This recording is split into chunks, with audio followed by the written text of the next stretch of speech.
yang sahih di Berita RTM. Berita perdana Sabtu 20 November. Saya Andy Reza Rohadian. Dan saya Farhatul Asyati Osman. Berikut paparan utama malam ini. Lebih 61% keluar mengundi di Melaka. Pilih kepimpinan negeri yang baharu.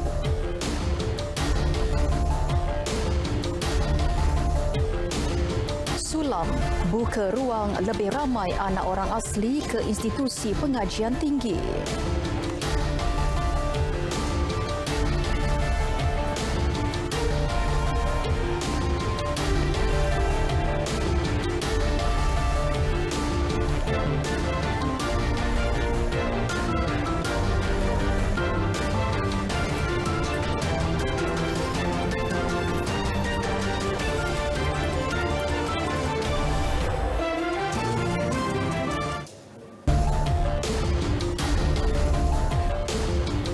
Assalamualaikum dan salam sejahtera. Tidak kurang 61% pengundi di Melaka menunaikan tanggungjawab masing-masing hari ini bagi memberi mandat kepada kerajaan negeri yang baharu. 217 pusat pengundian ditutup tepat pukul 5.30 petang tadi. Keputusan rasmi akan diumumkan malam ini oleh Pengerusi Suruhanjaya Pilihan Raya SPR Dato' Abdul Ghani Saleh. Ya, untuk butiran Hari Pengundian Pilihan Raya Umum Dewan Undangan Negeri PRU Dun Melaka. Kita langsung ke studio mini RTM Melaka bersama Nur Amalina Abdullah Halim.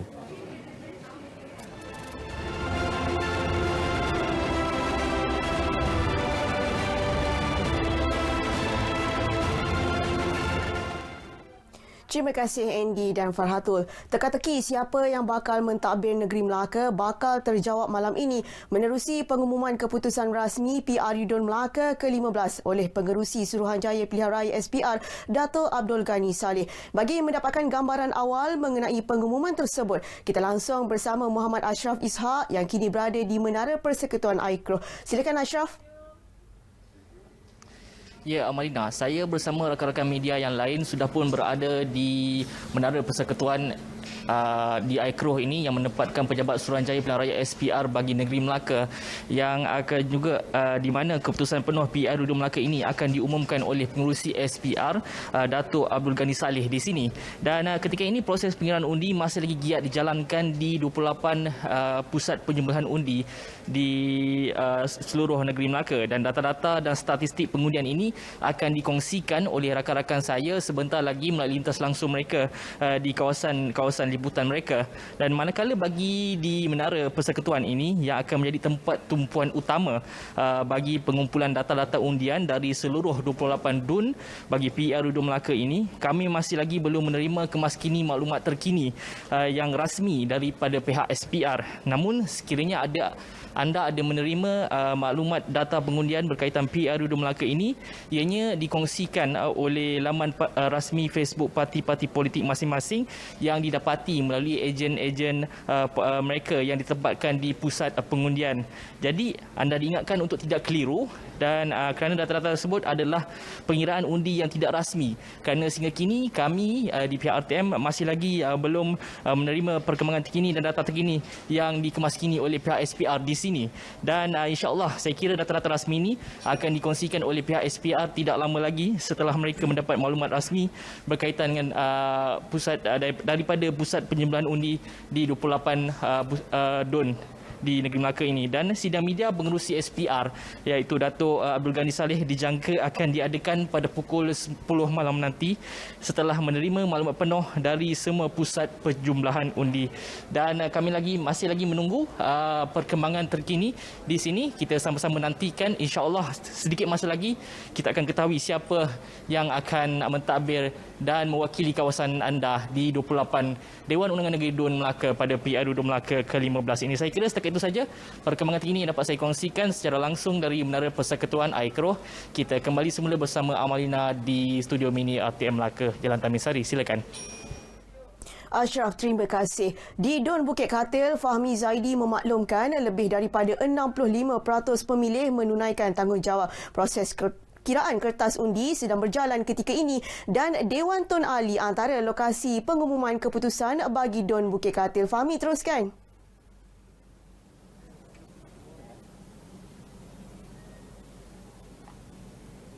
Baik Amalina, Assalamualaikum dan salam sejahtera. Langsung dari Dewan Tun Ali untuk saya bawakan kepada anda perkembangan semasa PRU Dun Melaka ke-15.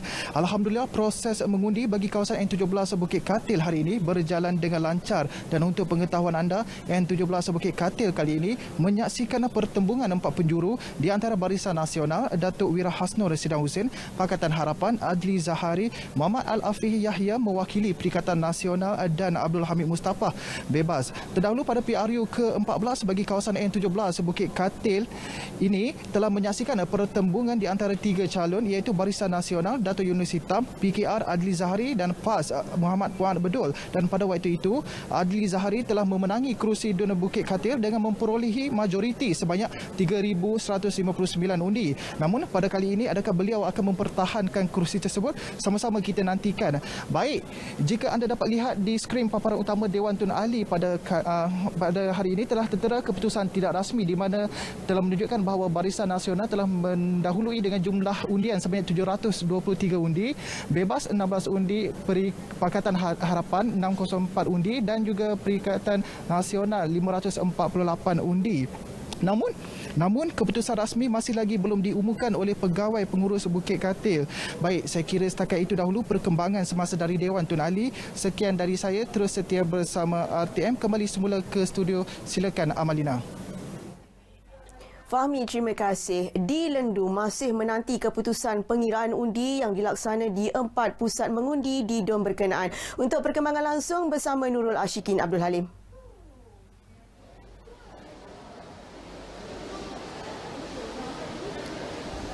Baik, terima kasih Amalina. Berlintas langsung seketika bersama saya Nurul Ashikin Abdul Halim dari Pusat Penjumlahan Rasmi Undi untuk N04 Dun Lendu bagi pilihan raya umum Dewan Undangan Negeri Melaka ke-15. Dan betul Amalina, kami masih menunggu keputusan terkini bagi penjumlahan undi bagi Dun ini. Dan sekitar jam 7.41 malam sebentar tadi, sebanyak 6 peti undi pertama daripada 23 saluran telah tiba dahulu di pusat penjumlahan rasmi undi ini.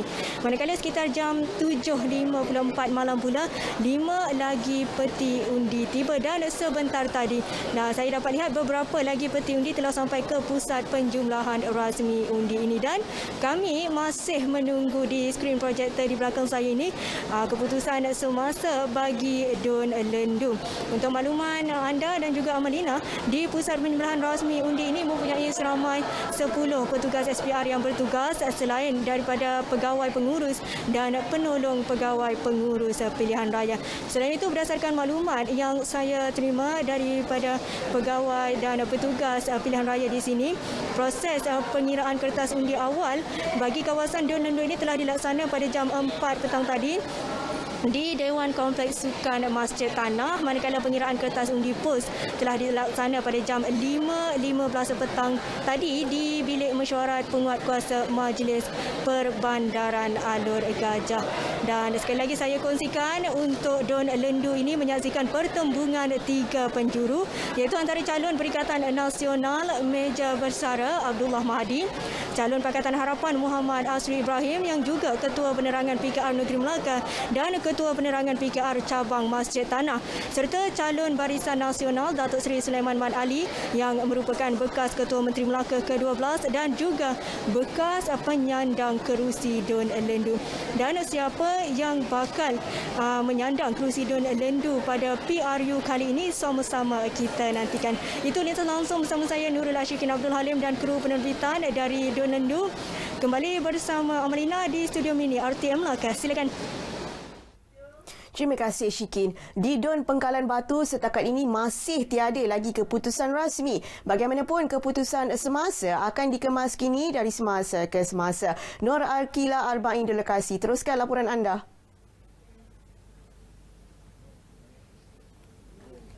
Baik, terima kasih Malina.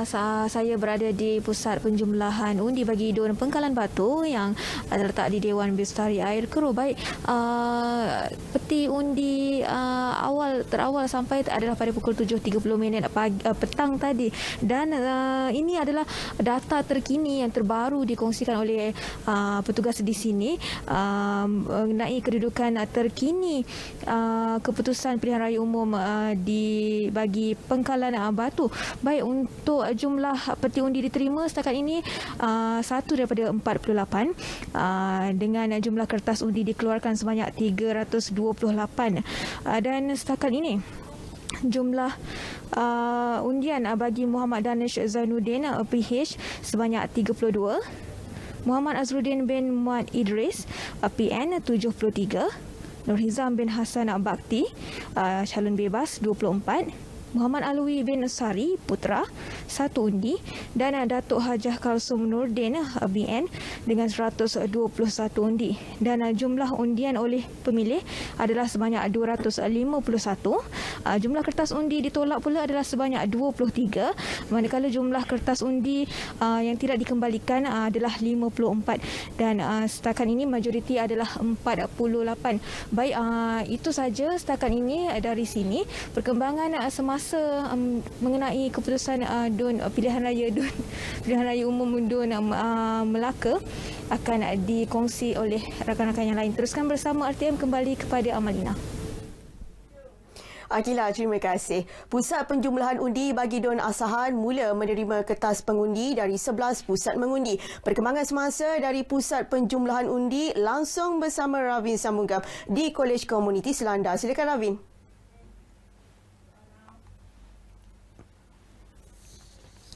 Amalina. Baiklah saudara, seperti mana anda sedia maklum, kini saya berada di Kolej Komuniti Selandar untuk membawakan anda proses penjumlahan undi. Setakat ini, pusat ini sudah menerima 15 kotak undi dari seluruh DUN Asahan, termasuk kotak undi awal dan kotak undi pos daripada 39 kotak undi. Ketika ini, SPR masih menunggu untuk bakinya. Saudara, di sini kertas undi awal yang diterima sudah mula dikira. Ia membabitkan 26 pengundi. Sebentar tadi selesai sudah proses pengiraan undi dan keputusannya dijangka umum selepas jam 8.30 nanti. Pegawai Pengurus Pilihan Raya DUN N10 Asahan Lukmanul Hakim Muhammad Idris berkata, proses pengundian di sini berlancar dengan baik. Saudara, secara keseluruhannya 63.10% membabitkan 9,927 pengundi telah keluar mengundi di DUN N10 Asahan. Sekaligus angka itu menyaksikan penurunan lebih 19% kerana pada pilihan raya umum ke-14 pada tahun 2008 sebanyak 13,239 atau 82.69% pengundi di DUN ini menunaikan tanggungjawab mereka. Baiklah saudara, itu sahaja yang saya dapat berkongsi dengan anda berhubung proses penjumlahan undi di DUN N10 Asahan. Yang sahih hanya di RTM. Kembali ke studio bersama Amalina. Amalina, silakan. Walaupun berdepan masalah kesihatan dengan pergerakan terhad serta usia senja, pemilih tetap bersemangat untuk mengundi. Warga emas Maimun Hassan, 78 tahun, menjadi pemilih pertama menunaikan tanggungjawab sebagai pengundi di Sekolah Kebangsaan Durian Daun bagi kerusi DUN Lendu. Tak sangka dapat nombor 1. Awalnya keluar cik? Ingat kan nak ngilak orang ramai kan. Tak jadi nak apa-apa. Pun anak dia bekerja kan. Memang daripada awal memang akan turun mengundi lah. Tak ada perasaan takut ke apa. Tak ada, tenang aja. Lepas semayang macam doa sudah mudah dah. Masih di DUN Lendu, Abdul Rahim Yaakob, 57 tahun, yang tidak sihat, sanggup menyewa perkhidmatan ambulans untuk mengundi. Dalam keadaan tak sihat, pakcik-pakcik pun masih datang mengundi. Kenapa pakcik? Saya kira kalau hilang satu undi, kita rugi kan. Jadi pakcik, inilah, undi lah. Walaupun tak sihat, dalam keadaan stroke. Beliau diserang angin ahmar 4 bulan lepas. Di DUN Kesidang, Zakaria Hasnit turut menunaikan tanggungjawab mengundi walaupun kurang upaya fizikal. Saya sebenarnya melakukan kewajipan saya sebagai seorang rakyat Malaysia, saya harus melakukan kewajipan saya sebagai seorang pengundi. Ya, sebenarnya kalau kita tu rakyat betul-betul yang ingin apa yang kita nak, kita harus mengundi dan melakukan kewajipan kita sebagai itu. Akhir sekali, walaupun uzur, warga emas My Mom Elias Maimunah Omar, 95 tahun, tetap bersemangat hadir ke pusat pengundian Sekolah Kebangsaan Durian Daun untuk menunaikan tanggungjawab sebagai warga negara.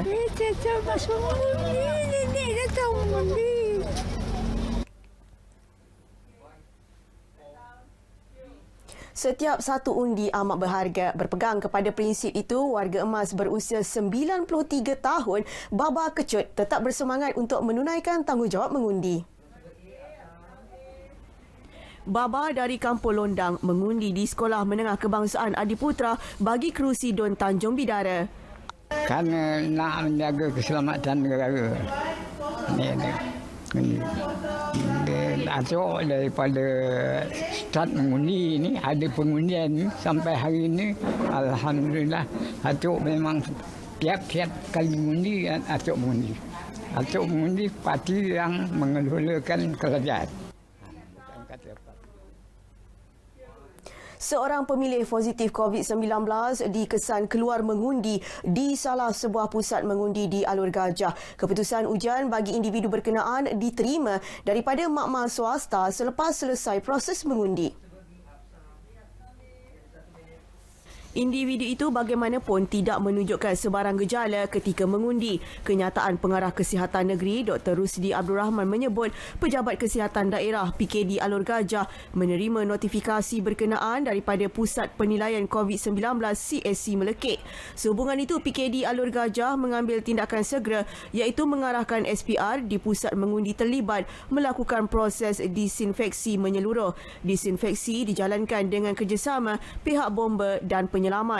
SPR juga telah mengambil langkah segera membuka bilik baharu sebagai saluran mengundi dengan menggunakan peralatan baharu.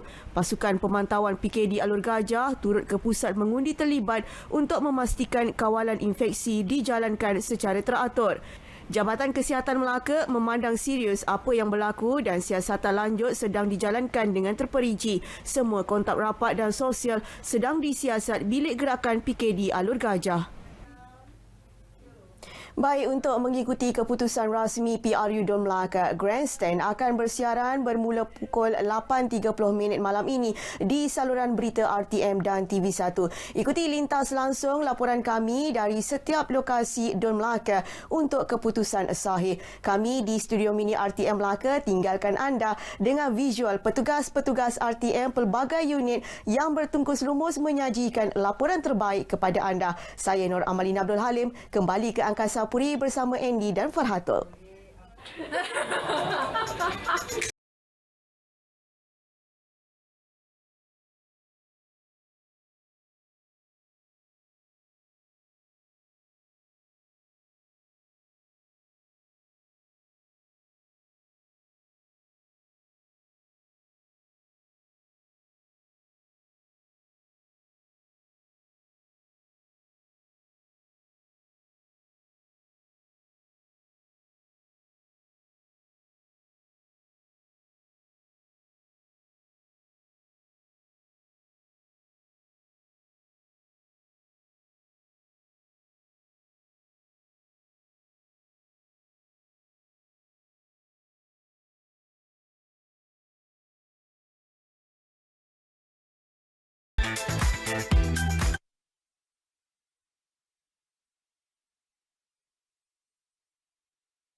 Bertemu kembali dalam berita perdana.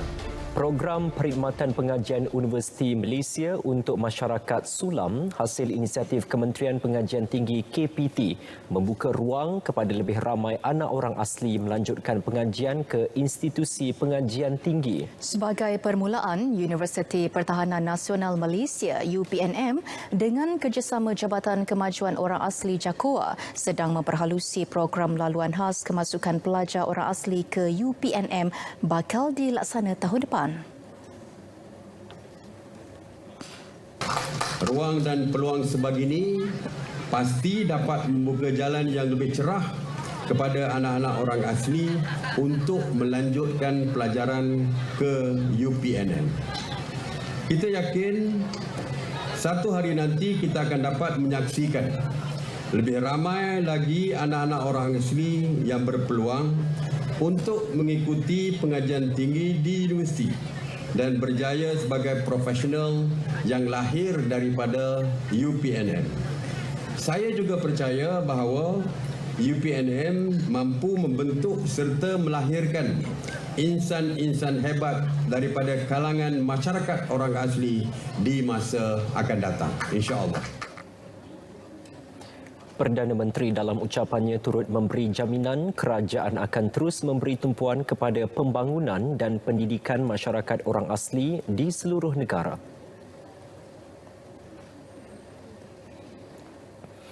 Pada Majlis Berasingan, Datuk Seri Ismail Sabri memaklumkan isu kenaikan harga baja dan racun tanaman yang membebankan petani serta pesawah akan diselesaikan.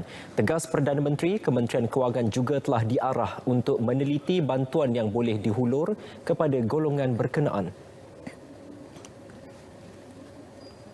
Malam masih lagi kita membincangkan perkara yang sama. InsyaAllah kita telah pun mengarahkan, Kabinet telah mengarahkan Kementerian Kewangan supaya melihat perkara ini dan supaya menyelesaikan isu ini supaya harga dapat dikurangkan ataupun bantuan-bantuan lain dapat diberikan kepada petani terutamanya pesawah untuk mengurangkan bebanan yang dihadapi oleh tuan-tuan dan puan-puan. Percayalah, masalah rakyat, masalah pesawah adalah juga masalah kerajaan dan kita tidak akan membiarkan bebanan tersebut ditanggung secara bersendirian oleh pesawah dan seluruh petani di seluruh negara. InsyaAllah kita akan bantu. Kerajaan juga sedang mengalihkan orientasi pemberian subsidi dan insentif daripada input kepada output secara beransur-ansur bertujuan menggalakkan peningkatan produktiviti pengeluaran padi. Seiring dengan perkembangan peranannya, Pusat Internet Komuniti PIK ditransformasikan sebagai Pusat Ekonomi Digital Keluarga Malaysia (PEDI). Ia sebahagian langkah pendigitalan ekonomi rakyat oleh Kementerian Komunikasi dan Multimedia KKMM. Rozihanis Abdul Rahman memperincikan inisiatif yang bakal dilancarkan Perdana Menteri esok.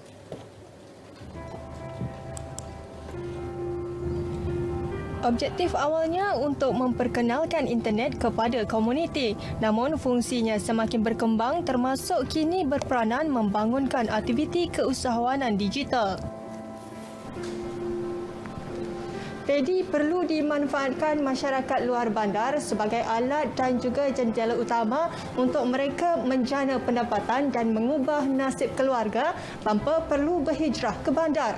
Setakat ini, seramai 23,462 orang usahawan dilahirkan menerusi latihan intensif di PEDI seluruh negara.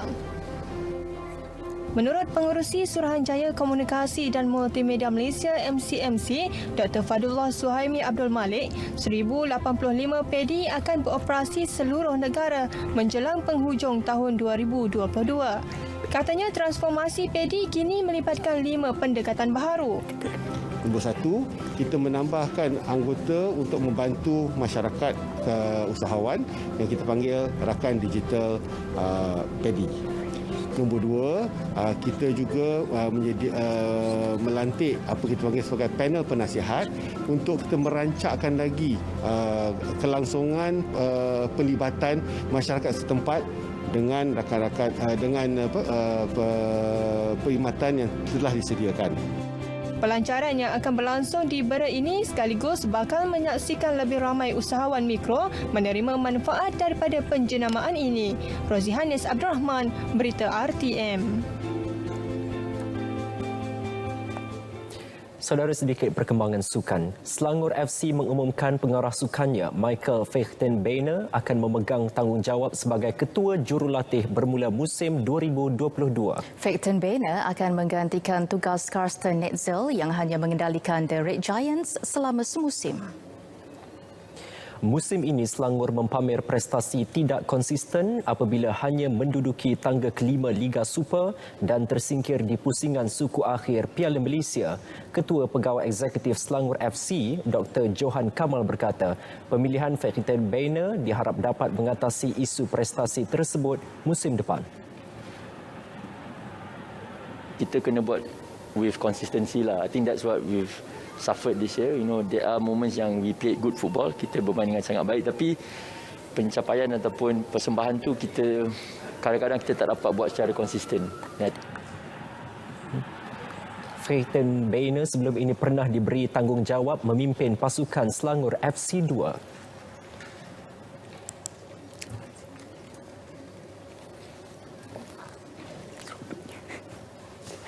Saudara, berita perdana berakhir di sini bagi memberi laluan kepada siaran langsung program khas Grandstand Keputusan PRU Dun Melaka ke-15. Terus bersama saluran berita RTM dan TV1 juga di platform media sosial RTM untuk laporan tepat. Yang sahih semestinya di RTM. Dengan itu, Assalamualaikum. Salam sejahtera.